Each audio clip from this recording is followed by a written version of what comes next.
This idea saying, oh, there's great unity in my campaign, that's just not the case. There's not great unity within the Republican Party or great unity within his campaign. There's a lot of unhappiness and don't know how they can turn that around. But people are going to be taking a closer look. We'll see what other Republicans decide to jump ship. Jump ship. What other Republicans decide to jump ship? That is where we are with this Trump campaign. And if your friends out there think that he's going to win, they're throwing away their vote. They're really wasting their breath. They're wasting their time. They're wasting their energy. This man is not going to win, which brings us to two different things, okay? One is, what does the Republican Party do to recover? What do they do to get out from underneath this black hole that's sucking all their candidates in the black hole into this vortex of hell, this swirling mad black hole of nothingness? Kelly Ayotte in New Hampshire, she's losing. She's freaking losing because Donald Trump does well in New Hampshire. And, she's getting primaried. The same thing's happening to Paul Ryan in Wisconsin. You're starting to see, real. And of course, none of the crap that Donald Trump said before, none of the racist, bigoted, horrendous things that he said before about murderers and rapists or his lack of clarity on, any foreign policy issue, any at all. This man, I watched the shows. He's watching B-roll and he thinks he's seen some Iranian government secret tape designed to embarrass the president being leaked on Fox News. And really what he's watching is just a general footage of an airplane. It wasn't in Iran. It was just general footage of an airplane. And the airplane landed in Geneva, Switzerland. The one he's talking about. Listen, and so the Republicans are flipping out. They are losing their minds. And like I said, it depends on what you read.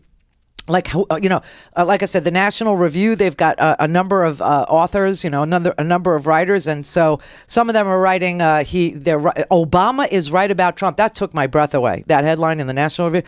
And then the subheadline is, of course, he's unfit for the office. Wow, that's really stunning.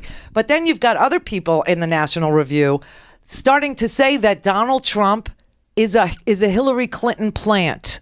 Okay, they don't know what to do with themselves. They can't save face, and that's another great argument for your Republican friends. If they're conspiracy theorists, if they happen to respond to that kind of talk, then just offer that. Just say, well, he's just doing it for Hillary. That's why he's so such a lunatic these days. That's why he's saying such stupid things all the time, and he's always having to be corrected by his fellow Republicans because he just makes crap up. Now, why would a candidate do that? Who feels that he's going to win? Why would he go out on a limb and start, and talk about a bunch of crap that's easily disproved? Well, he's doing it for Hillary.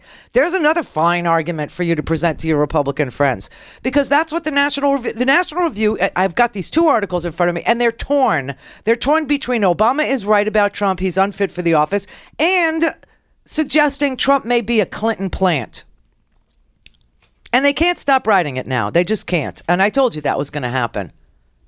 Jeb Bush was quoted in Salon suggesting that Trump's campaign is a Democratic false flag conspiracy after the Donald flirts with a third-party bid. So this goes back to, when he was on the stage and said he wouldn't support the Republican nominee if it wasn't him. He might run third party. And Jeb said, oh, now I know he's doing it for Hillary.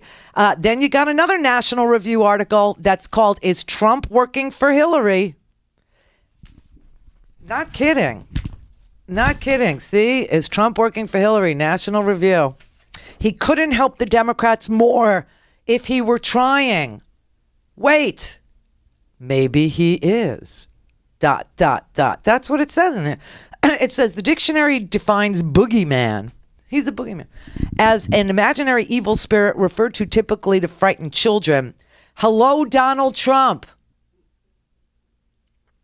It's not clear whether he set out intentionally to elect Hillary Clinton, but there's little question that he could not be fulfilling the role of Republican boogeyman to a greater effect.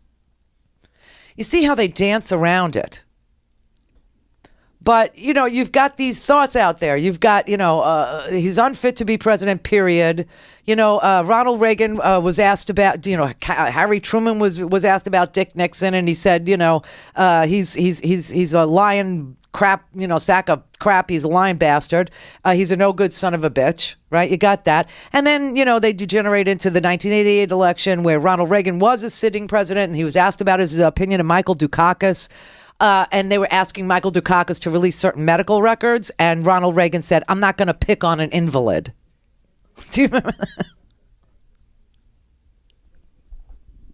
They were suggesting that Michael Dukakis suffered from a disordered mind, meaning Michael Dukakis may have suffered from depression.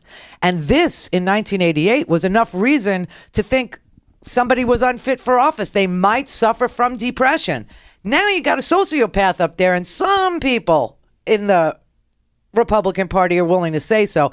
Other people, no. They have to say he's working for Hillary just to make themselves feel better about their own damn party. It's really sad.